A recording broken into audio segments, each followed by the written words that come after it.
Hi there, welcome to my views and news. Two news stories. Firstly, did Eritrea trained forces flee a battlefield in Somalia? What happened? Questions are being raised. The Eritrean training is being questioned. What was the use of Somalia soldiers trained in Eritrea if the soldiers cannot put up a fight in the battlefield? Secondly, viewers, Erdogan, Turkish president, is going to visit Ethiopia and Somalia. Isn't it a shame for the two leaders that they were not able to solve their issues through bilateral dialogue and a third party had to intervene? Now, third party is coming to celebrate its win and authority in the Horn of Africa. Let's start, viewers, from Somalia. We know that Somalia's forces are being trained in several countries.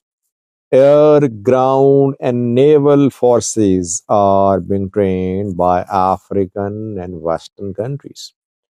Eritrea has been training Somalia's forces. Thousands are being trained in Eritrea. Egypt is the second training.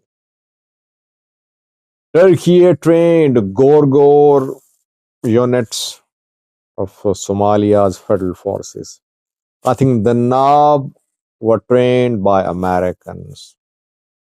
UAE also trained or it funded the training of Somalia soldiers. You people know what happened in Ras Kamboni. I did videos, I kept you updated. There more than 1,000 federal soldiers were deployed. But when Jubaland forces launched a counteroffensive to clear Ras Kamboni town and Ras Kamboni airport, hundreds of these soldiers, federal soldiers, they just fled the battlefield. Dozens were taken prisoner by Jubaland forces and several hundred fled into Kenya. Those who fled Turkish trained Gorgor fighters and Eritrea trained Somalia's federal soldiers. Now, critics of Eritrea are questioning the capabilities of Eritrean trainers. They say that Eritrean training of Somalia's forces is proving to be a failure. So, a viewer contacted me and said, Sajid, what's your take? Firstly, I always say that Somalia should get its soldiers trained locally. You can send your commanders for short trainings abroad, but you should never train bulk of your soldiers abroad. This is what I believe, and I've been saying that for around 2 years now.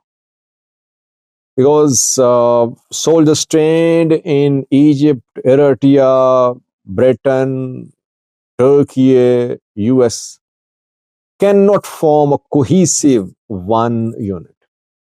Different trainers train in a different manner, and Somalia does not have the type of system in the country to ensure the integration of all these trained soldiers under one cohesive structure. Somalia should get its soldiers trained locally, firstly. Secondly, are Eritrean trainers incompetent? I don't think so. I think Eritrean trainers are very skilled. They have trained almost each and every group in the Horn of Africa. They were in touch with Ola, they were in touch with Fano, they were in touch with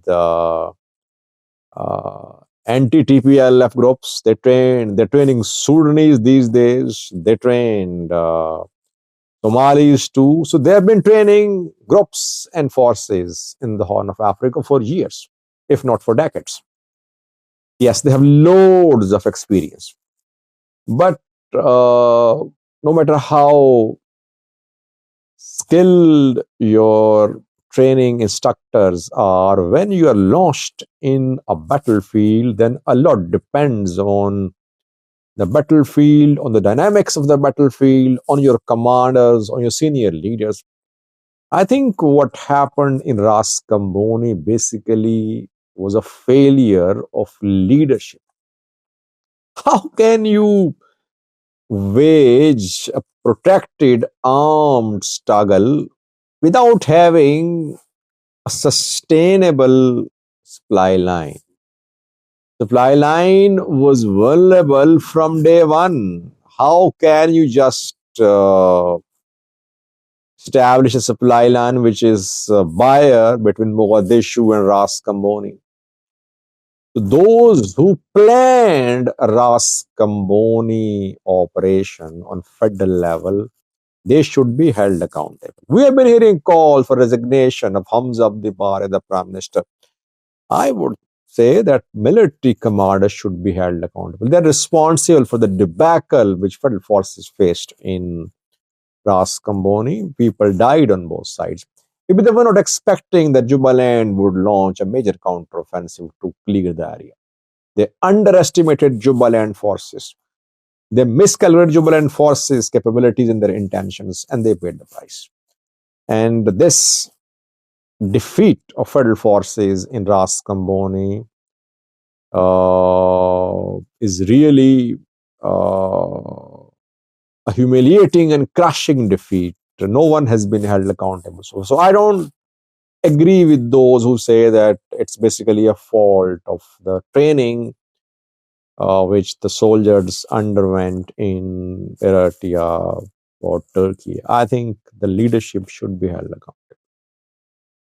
Secondly, viewers, Erdogan is due to visit Ethiopia and Somalia. So, Turkey's official news agency has announced that in January or February, Turkish President Tayyip Erdogan will visit Somalia and Ethiopia. For what? To celebrate his diplomatic win. Turkey managed to show itself as a major global power, I would say, because Africa tried to mediate, African Union, IGAD, what no result could be achieved. It was Turkey which managed to bring the two parties together, and both parties have their interests aligned with Turkey. That is why I think they listened to Erdogan.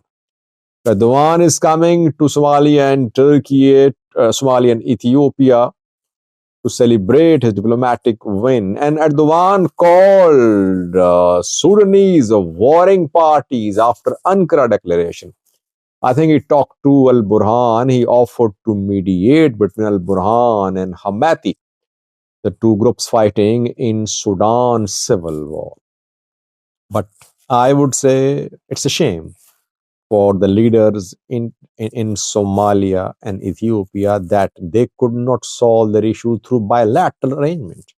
And a third party from the Middle East had to intervene. That just shows how incompetent these Horn of Africa leaders are. I say the same about Tigray leaders too, who have decades of experience, but still they're unable to solve their internal political disputes. And when you are weak internally, obviously you just are at the mercy of outsiders. But the one coming like a viceroy, like a victor to visit the two countries, Somalia and Ethiopia, in coming weeks, reportedly. Thank you for watching.